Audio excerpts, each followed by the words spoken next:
The Annals of Richfield by Dr. Henry A. Ward. Early Customs and Events. Early customs and events. In the early days, nearly every family made its own cloth from wool and flax, and green bags and coarse garments from nettles. Each family had a large wheel and a little one, the first for wool and the other for flax.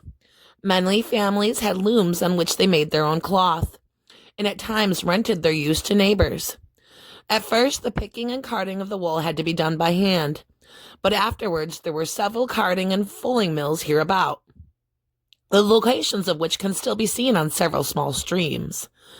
Traveling shoemakers would stay at a house till all the members of the family were provided with boots or shoes, then move on to the next house, needing their services.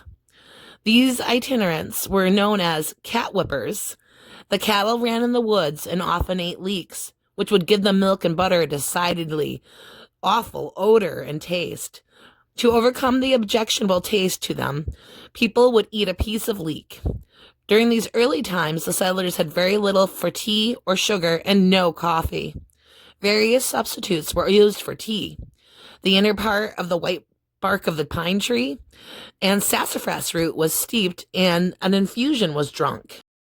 Evan root, a low shrub with hemlock-like foliage and bearing translucent red berries, was most commonly used. Flour was sometimes browned in a kettle with maple sugar, and the resulting caramel made the base for a hot table drink. Once in a great while, somebody would have a half-pound of tea. Its lucky female possessor would then invite all the women folks to come and taste the tea.